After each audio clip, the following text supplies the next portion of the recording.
ಒಳ್ಳೆ ಮನಸ್ಸಿನ ಎಲ್ಲ ನನ್ನ ಆತ್ಮೀಯ ಸ್ನೇಹಿತರಿಗೆ ಹಾಗೂ ಸಬ್ಸ್ಕ್ರೈಬರ್ಗೆ ನಮಸ್ಕಾರಗಳು. ಹೇಗಿದ್ದೀರಿ? ನಾನು ನಿಮ್ಮ leader Srinivas Belur. Welcome to leader YouTube channel. ಸ್ನೇಹಿತರೆ, ನಾನಿವತ್ತು ಒಂದು ವಿಶೇಷವಾದ ಸಮಸ್ಯೆಗೆ ಪರಿಹಾರವನ್ನು ಸೂಚಿಸಿದ್ದೀನಿ. ಅದನ್ನು ನೀವು ಖಂಡಿತವಾಗೂ ಇಷ್ಟಪಡ್ತೀರ. ಹಾಗಾಗಿ ಈ ವಿಡಿಯೋವನ್ನು ಸಂಪೂರ್ಣವಾಗಿ ನೋಡಿ ಹಾಗೂ ನನ್ನ ಯೂಟ್ಯೂಬ್ ಚಾನಲ್ಗೆ ದಯಮಾಡಿ ಸಬ್ಸ್ಕ್ರೈಬ್ ಆಗಿ ನಿಮ್ಮ ಅನಿಸಿಕೆ ಮತ್ತು ಅಭಿಪ್ರಾಯಗಳನ್ನು ಕಾಮೆಂಟ್ಸ್ ಮೂಲಕ ತಿಳಿಸಿ. ಸ್ನೇಹಿತರೆ, ಈಗ ವಿಡಿಯೋ ಸ್ಟಾರ್ಟ್ ಮಾಡೋಣ. ಮನುಷ್ಯನ ಜನ್ಮ ಬಹಳ ದೊಡ್ಡದು, ಬಹಳ ಬುದ್ಧಿವಂತರಿರುವಂತಹ ಜನ್ಮ.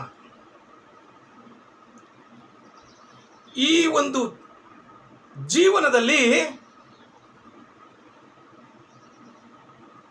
ಬಾಲ್ಯ, ಯೌವನ, ವೃದ್ಧಾಪ್ಯ ಹೀಗೆ 3 ವಿಧಗಳಾಗಿ ವಿಂಗಡಿಸಿದ್ದಾರೆ. ಬಾಲ್ಯ ಬಹಳ ಸುಂದರವಾಗಿರುತ್ತೆ. ಯೌವನ ಬಹಳ ಉತ್ಸಾಹದಿಂದ ಕೂಡಿರುತ್ತೆ. ಈ ವೃದ್ಧಾಪ್ಯ ಇದೆಯಲ್ಲ, ಇದು ಬಹಳ ದುಃಖದಿಂದ, ಬಹಳ ನೋವಿನಿಂದ, ಒಂಟಿತನದಿಂದ, ಬಹಳ ಬೇಸರದಿಂದ ಬಹಳ ನೋವಾಗುತ್ತೆ. ಆ ನೋವಿಗೆ ಪರಿಹಾರವಾಗಿ ಒಂದು ಪುಟ್ಟ ಕಥೆಯನ್ನು ನಾನಿಲ್ಲಿ ಹೇಳ್ತಾ ಇದ್ದೇನೆ. ಸ್ನೇಹಿತರೆ, ಬ್ಯಾಂಗ್ಳೂರು ನಗರದಲ್ಲಿ ಒಂದು ಪ್ರತಿಷ್ಠಿತ ಬಡಾವಣೆಯಲ್ಲಿ ಒಂದು ಉತ್ತಮವಾದಂತಹ ಬಿಸ್ನೆಸ್ ಅನ್ನು ಹೊಂದಿರುವಂತಹ ಒಂದು ಸಂಸಾರ, 2 ಮಕ್ಕಳು. ಒಬ್ಬರು ಸಾಫ್ಟ್ವೇರ್ ಇಂಜಿನಿಯರು, ಅವರು ಅಮೇರಿಕದಲ್ಲಿದ್ದಾರೆ, ಗಂಡು ಮಗ. ಇನ್ನೊಬ್ಬರು ಅವರೂ ಸಹಿತ ಸಾಫ್ಟ್ವೇರ್ ಇಂಜಿನಿಯರು, ಅವರು ಮದುವೆ ಆಗಿದೆ, ಅತ್ತೆ ಮನೆಯಲ್ಲಿ ಅವರು ಆರಾಮಾಗಿದ್ದಾರೆ. ಇವರು ಈ ಬಿಸ್ನೆಸ್ ಅನ್ನು ಮಾಡ್ತಾನೇ ಇದ್ದಾರೆ. ಈಗ ಯಜಮಾನರಿಗೆ ಸರಿಸುಮಾರು 60 ವರ್ಷ. ಮನೆ ಇದೆ, ಓಡಾಡ್ಲಿಕ್ಕೆ ಕಾರ್ ಇದೆ, ಕೈ ತುಂಬ ಕೆಲಸ ಇದೆ, ಬಿಸ್ನೆಸ್ ಇದೆ. ಬಿಸ್ನೆಸ್ ನೋಡ್ಕೊಳ್ಳಿಕ್ಕೆ ಅಂತ ಗಂಡ ಹೆಂಡತಿ ಇಬ್ಬರೂ ಸಹಿತ ಬಹಳ ಕಷ್ಟಪಟ್ಟು ಬೆಳೆಸಿದಂಥ ಬಿಸ್ನೆಸ್ಸು, ಬಹಳ ಪ್ರೀತಿಯಿಂದ ಬೆಳೆಸಿದಂಥ ಬಿಸ್ನೆಸ್ನು ಬಿಡೋ ಆಗಿಲ್ಲ. ಬಿಟ್ಟೇನು ಮಾಡೋದು ಅಂತ ಯೋಚನೆ. ಆದರೆ ಮನೆಗೆ ಬಂದರೆ ಒಂಟಿತನ, ಯಾರೂ ಇಲ್ಲ. ಎಲ್ಲ ಇದ್ದಾರೆ, ಮಕ್ಕಳಿದ್ದಾರೆ, ಮೊಮ್ಮಕ್ಕಳಿದ್ದಾರೆ, ಆದರೆ ಯಾರೂ ಇಲ್ಲ.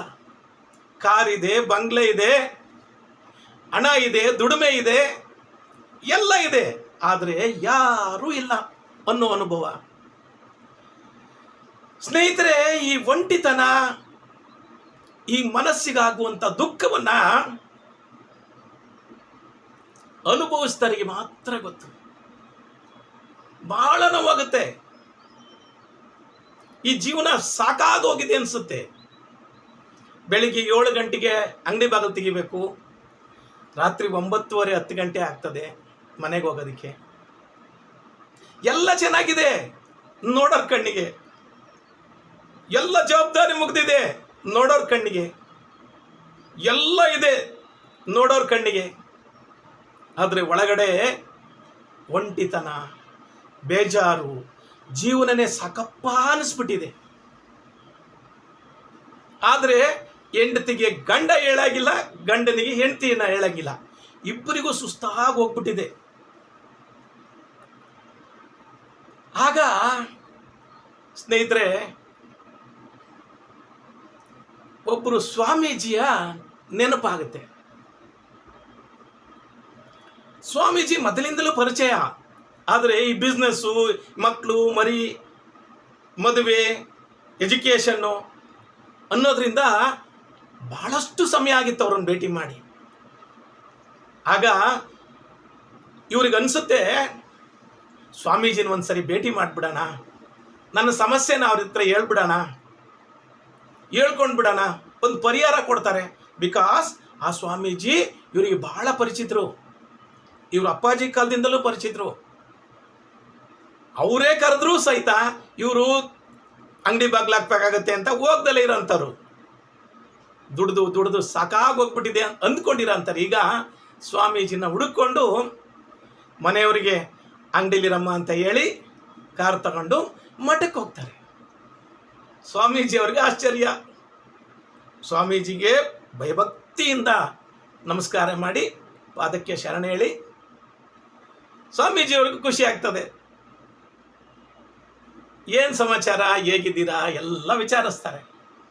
ಆಗ ಇವರಲ್ಲಾಗ್ತಿರುವಂತಹ ನೋವನ್ನು, ಒಂಟಿತನವನ್ನು, ಸಾಕಪ್ಪ ಅನಿಸಿರೋದನ್ನು ಅವರಿಗೆ ಸವಿಸ್ತಾರವಾಗಿ ಹೇಳ್ತಾರೆ. ಆಗ ಸಮಯ ಒಂದು 7 ಗಂಟೆ ಇರ್ಬೋದು. ಭಕ್ತರು ಮಠಕ್ಕೆ ಬರೋದು ಜಾಸ್ತಿ ಆಗ್ತದೆ. ಪ್ರವಚನ ಸಮಯ ಸ್ಟಾರ್ಟ್ ಆಗ್ತದೆ 7 ಗಂಟೆಗೆ. ಹಾಗಾಗಿ ಸ್ವಾಮೀಜಿ ಇವ್ರಿಗೊಂದು ಮಾತನ್ನು ಹೇಳ್ತಾರೆ, ನೀವು ಇನ್ನೊಂದು ಗಂಟೆ ಇಲ್ಲಿ ಪ್ರವಚನವನ್ನು ನಾನು ಕೊಡ್ತೀನಿ, ಪ್ರವಚನವನ್ನು ಕೇಳಿ, ಅನ್ನಪ್ರಸಾದ ಇದೆ, ಅದನ್ನು ಸ್ವೀಕಾರ ಮಾಡಿ, ಆಮೇಲೆ ನೀವು ಕೂತ್ಕೊಂಡು ಕುಲಂಕುಷವಾಗಿ ಚರ್ಚೆ ಮಾಡೋಣ ಅಂತ ಹೇಳ್ತಾರೆ. ಯಜಮಾನ್ರಿಗೂ ಬೇಜಾರಾಗಿರುತ್ತಲ್ವಾ, ಪ್ರವಚನ ಕೇಳ್ತಾರೆ, ಮನಸ್ಸಿಗೆ ಬಹಳ ಆನಂದ ಆಗ್ತದೆ. ಅನ್ನಪ್ರಸಾದ ಇರ್ತದೆ, ಭಗವಂತನ ಪ್ರಸಾದ ಅಲ್ವಾ. ಆಗ ಅನ್ನಪ್ರಸಾದನೂ ಸ್ವೀಕರಿಸ್ತಾರೆ. ಆಗ ಬಂದಂಥ ಭಕ್ತರು ಮನೆ ಕಡೆಗೆ ಹೋಗ್ತಾರೆ. ಇವರು ಮತ್ತೆ ಕೆಲವೇ ಜನ ಭಕ್ತರು ಇರ್ತಾರೆ. ಆಗ ಸ್ವಾಮೀಜಿ ಕರೆದು ಕೇಳ್ತಾರೆ, ಏನು ಸಮಾಚಾರ, ಹೇಗಿದ್ದೀರಿ? ಭಾಳ ಚೆನ್ನಾಗಿದ್ದೀನಿ ಸ್ವಾಮಿ. ಮತ್ತು ಈ ಕಷ್ಟಗಳೆಲ್ಲ ಯಾಕೆ, ಈ ಸಮಸ್ಯೆಗಳೆಲ್ಲ ಯಾಕೆ ನಿಮಗೆ? ಆಗ ಇವರು ಹೇಳ್ತಾರೆ, ಸ್ವಾಮೀಜಿ ಇರೋ ಮಗ ಅಮೇರಿಕದಲ್ಲಿದ್ದಾನೆ, ಇನ್ನೊಬ್ಬ ಮಗಳು ಮದುವೆ ಆಗಿದೆ, ಅವ್ರ ಅತ್ತೆ ಮನೇಲಿದ್ದಾರೆ. ನಾನು ನಮ್ಮ ಮಿಸ್ಸಸ್ಸು ಬೆಳಗಿಂದ ರಾತ್ರಿ ತನಕ ಕೆಲಸ ಮಾಡ್ತೀವಿ, ಹೋಗಿ ಮನೆಗೆ ಹೋಗ್ತೀವಿ, ಊಟ ಮಾಡ್ತೀವಿ, ಮಲಗಿಬಿಡ್ತೀವಿ. ಏನೂ ಇಲ್ಲ ಸ್ವಾಮೀಜಿ, ಮನೆಯಲ್ಲಿ ಭಾಳ ಬೇಜಾರಾಗ್ತಾಯಿದೆ, ದೊಡ್ಡ ಮನೆ, ಒಂಟಿತನ ಕಾಡ್ತಾ ಇದೆ ಸ್ವಾಮೀಜಿ ಅಂತ. ವ್ಯಾಪಾರ ಹೇಗಿದೆ ಅಂತ ಕೇಳ್ತಾರೆ ಸ್ವಾಮೀಜಿ. ವ್ಯಾಪಾರ ಸೂಪರ್ ಆಗಿದೆ ಸ್ವಾಮೀಜಿ, ಯಾವುದಕ್ಕೂ ಏನು ಸಮಸ್ಯೆ ಇಲ್ಲ, ಆದರೆ ಬದುಕು ಬಹಳ ಕಷ್ಟ ಆಗ್ತಾ ಇದೆ ಅಂತ. ಆಗ ಸ್ವಾಮೀಜಿ ಒಂದು ಮಾತನ್ನು ಹೇಳ್ತಾರೆ, ನೋಡಿ ನೀವು 10ನೇ ಕ್ಲಾಸ್ ಓದಿದ್ದೀರಲ್ವಾ? ಹೌದು ಸ್ವಾಮೀಜಿ, ಓದಿದ್ದೀನಿ. ನೀವು ನಿಮ್ಮ ಶಾಲೆಗೆ, ನೀವು ಓದಿರುವ ಶಾಲೆಗೆ ಹೋಗಿ ನಿಮ್ಮ 10ನೇ ಕ್ಲಾಸಿನಲ್ಲಿರುವಂಥ ಎಲ್ಲ ಸಹಪಾಠಿಗಳದ ಹೆಸರು ಮತ್ತು ನಂಬರ್ ತಗೊಂಡು ಅವ್ರನ್ನೆಲ್ಲರನ್ನ ಭೇಟಿ ಮಾಡಿ ಅವರೆಲ್ಲರ ವಿಚಾರಗಳನ್ನು ಒಂದು ಡೈರಿನಲ್ಲಿ ಮೆನ್ಷನ್ ಮಾಡಿಕೊಂಡು, ಅವರು ಹೇಗೆ ಸುಖವಾಗಿದ್ದಾರೆ, ಯಾಕೆ ಸುಖವಾಗಿದ್ದಾರೆ, ಏನು ಮಾಡ್ತಾ ಇದ್ದಾರೆ ಎಲ್ಲವನ್ನು ಡೀಟೇಲ್ಸ್ ಬರ್ಕೊಂಡು ಮುಂದಿನ ಶನಿವಾರ ನಮ್ಮ ಮಠಕ್ಕೆ ಬನ್ನಿ, ನಾನು ನಿಮಗೆ ಪರಿಹಾರವನ್ನು ಕೊಡ್ತೀನಿ ಅಂತ ಹೇಳ್ತಾರೆ. ಇವ್ರಿಗೆ ಬಹಳ ಖುಷಿ ಆಗ್ಬಿಡುತ್ತೆ, ಏನು ನನ್ನ ಫ್ರೆಂಡ್ಸ್ ನೋಡೋಕೆ ಹೋಗೋದಲ್ವಾ ಅಂತ. ಫ್ರೀ ಇದ್ದಾಗೆಲ್ಲ ಎಲ್ಲರ ಮನೆಗೂ ಭೇಟಿ ಮಾಡಿ,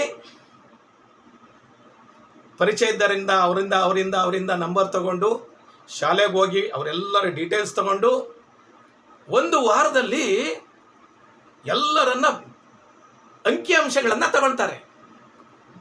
ಎಲ್ಲರನ್ನು ಭೇಟಿ ಮಾಡಲಿಕ್ಕೆ ಯೋಚನೆ ಮಾಡ್ತಾರೆ. ಆದರೆ ದುರಾದೃಷ್ಟವಶಾತ್ ಏನಪ್ಪ ಅಂದರೆ 60 ಜನದಲ್ಲಿ 15 ಜನ ಹಸುನಿಗ್ಬಿಟ್ಟಿದ್ದಾರೆ, ಅಂದರೆ ಸತ್ತೋಗ್ಬಿಟ್ಟಿದ್ದಾರೆ ಆಲ್ರೆಡಿ. ಇನ್ನು 5-6 ಜನಕ್ಕೆ ಪಾಪ ಅವರ ಪತ್ನಿಯರೇ ಇಲ್ಲ, ತೀರೋಗ್ಬಿಟ್ಟಿದ್ದಾರೆ. ಇನ್ನು ಹಲವಾರು ಗೆಳತಿಯರಿಗೆ ಗಂಡ ತೀರೋಗ್ಬಿಟ್ಟಿದ್ದಾರೆ. ಸ್ನೇಹಿತರೆ, ಕೆಲವರಿಗೆ ಅದರಲ್ಲೊಬ್ಬರಿಗೆ ಮದುವೆನೇ ಆಗಿಲ್ಲ, ಇಬ್ಬರಿಗೆ ಮದುವೆ ಆದರೂ ಮಕ್ಕಳಿಲ್ಲ. ಒಬ್ಬನಿಗೆ 2 ಗಂಡು ಮಕ್ಕಳಿದ್ದಾರೆ, ಆದರೆ ಅವ್ರಿಗೆ ಮದುವೆ ಮಾಡೋಕ್ಕೆ ಆಗಿಲ್ಲ.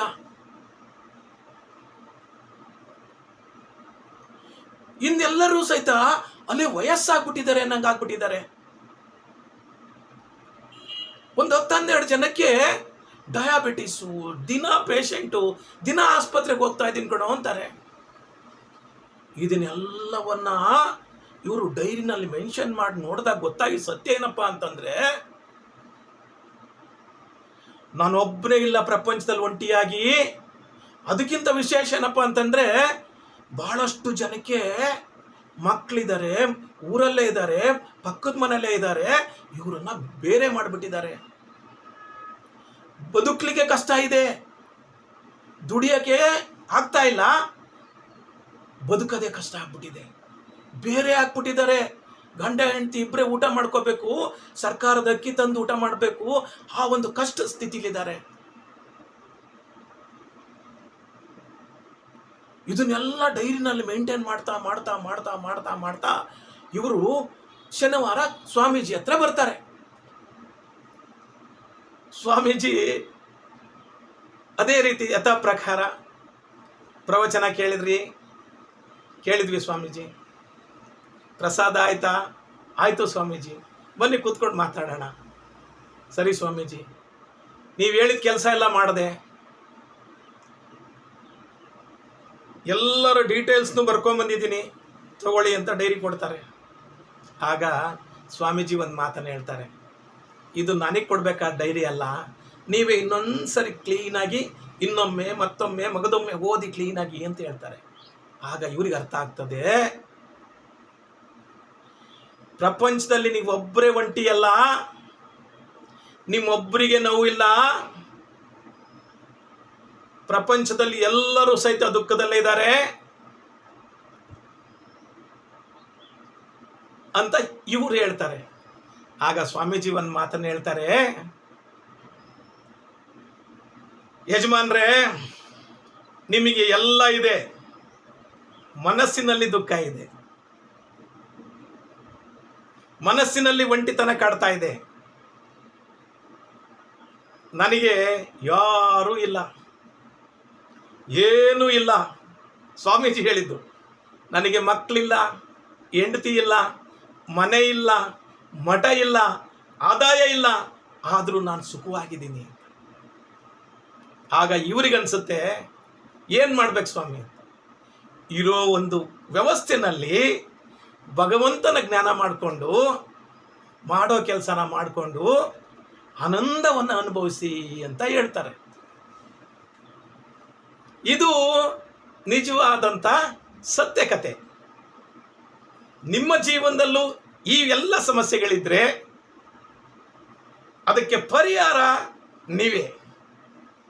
ಈ ಕತೆ ಇಷ್ಟ ಆದರೆ ಲೈಕ್ ಮಾಡಿ, ಹಾಗೂ ನನ್ನ ಯೂಟ್ಯೂಬ್ ಚಾನಲ್ಗೆ ಸಬ್ಸ್ಕ್ರೈಬ್ ಆಗಿ, ಹಾಗೂ ನನ್ನ ಈ ವಿಡಿಯೋ ನೋಡಿದ್ದಕ್ಕೆ ನಿಮಗೆಲ್ಲರಿಗೂ ಶರಣಾರ್ಥಿ. Thank you very much.